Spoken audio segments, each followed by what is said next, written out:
హిందూ సమాజంలో శతాబ్దాల పాటు కుల వివక్ష ఎదుర్కొన్నారు దళితులు.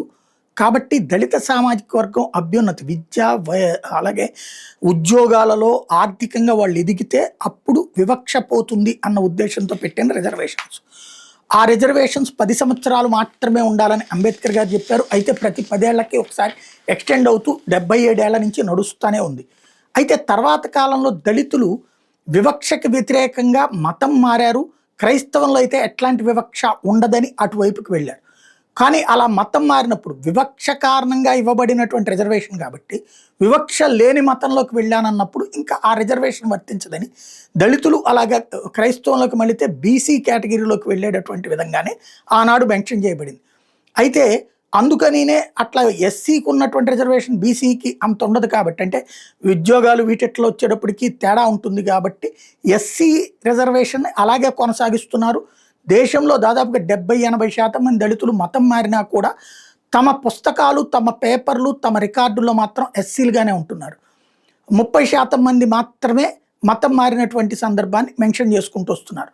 ఇదే సందర్భంలో మతం మారినా కూడా రిజర్వేషన్లు ఇస్తామని అప్పట్లో సోనియా గాంధీ హామీ ఇచ్చింది.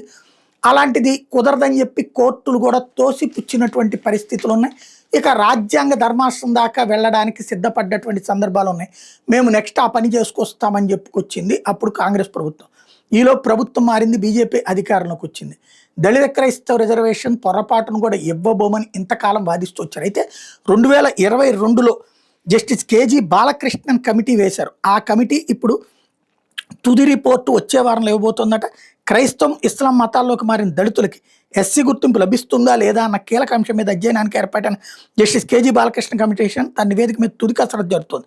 మరో వారం రోజుల్లో నివేదిక పూర్తవుతుంది. జస్టిస్ బాలకృష్ణ ఆంధ్రజ్యోతి వాళ్ళకి చెప్పుకొచ్చారట. 3 సభ్యులతో కొన్ని ఈ కమిషన్ కేంద్ర ప్రభుత్వం 2022 అక్టోబర్లో ఏర్పాటు చేసింది. ఎస్సీ గుర్తింపులకు సంబంధించిన 1950 నాటి రాజ్యాంగ షెడ్యూల్ క్యాస్ట్ ఆదేశం మార్గదర్శకాల మేరకు ఈ అంశాన్ని పరిశీలించాలని కమిషన్కు ప్రభుత్వం విధి విధానాలు నిర్ణయించింది. ప్రస్తుతం హిందూ, బౌద్ధ, సిక్కు మతాల్లోని దళితులకే ఎస్సీ హోదా లభిస్తోంది. ఎస్టీలకి ఏ మతంలో ఉన్నా ఎస్టీలుగానే గుర్తింపు దక్కుతుంది. క్రైస్తవం, ఇస్లాంలోకి మారిన దళితులకు కూడా ఎస్సీ గుర్తింపు ఇవ్వాలని చాలా కాలంగా ఆ వర్గాల నుంచి డిమాండ్ ఉంది. దీన్ని పరిశీలించాల్సిన ప్రభుత్వం జస్టిస్ బాలకృష్ణ కమిషన్ నియమించింది. కమిషన్కి ఇచ్చిన 2 ఏళ్ల గడువు 2024లో ముగిసినప్పటికీ కేంద్రం గడువును పలుమార్లు పొడిగించింది. తాజా గడువు ఈ నెల 10తో ముగిసింది.